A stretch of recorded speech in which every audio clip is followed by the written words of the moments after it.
Good evening and welcome to Ukraine Brief. I'm Benjamin Lee. Today marks 1,465 days of Russia's full-scale invasion of Ukraine. Here's the latest news. Russia continues its strike against Ukraine, targeting civilians and critical infrastructure. Over the past 24 hours, at least 19 people were injured in the attacks. Russian forces struck a hotel in the center of the city of Sumy overnight, causing a massive fire. Firefighters responded to the scene, evacuating approximately 50 people from the burning building. But as the attempt to extinguish the blaze were ongoing, Russian forces reportedly launched another missile at the building. No casualties from the attack have been reported. In the city of Odessa, 2 people, one of them a child, were injured in Russian strikes. Local authorities say multiple residential buildings were targeted, as was civilian infrastructure. In the Zaporizhia region, 17 people were reported injured in Russian strikes this morning. The attacks targeted residential buildings, several of which were left completely destroyed. Trilateral peace talks involving Russia are likely to be held in early March, said President Zelenskyy, following a meeting between U.S. and Ukrainian officials in Geneva. Zelenskyy also said that the next trilateral meeting will likely take place in Abu Dhabi. He added that the conclusions of the talks thus far must be formalized to prepare for a potential new meeting of leaders.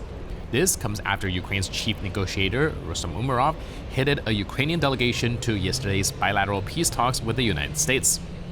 The talks took place in 2 separate formats: bilateral meetings between Ukrainian and American officials and a trilateral meeting that included Swiss representatives.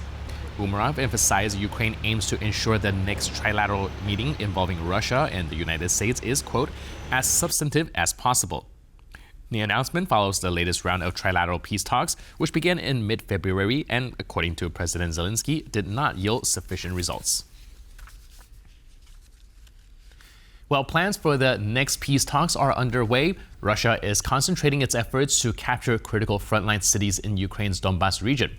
In some places, Russian forces have resorted to carpet bombing.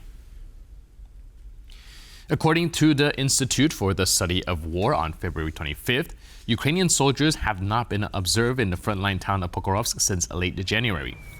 Approximately 50 kilometers to the northeast, Russian forces are completely razing Kostiantynivka while pushing to encircle the city. Ukrainian photojournalists released footage on social media on Friday of Russia carpet bombing the area. Russian troops managed to establish positions in multiple points near the city.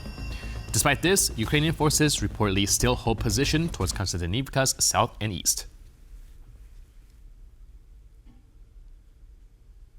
President Zelenskyy held a phone call today with Slovakian Prime Minister Robert Fico amid an ongoing political spat over oil deliveries through the Druzhba pipeline.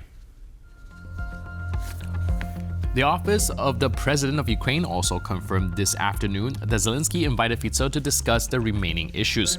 This comes after a phone call earlier between Fico and Hungarian Prime Minister Viktor Orban.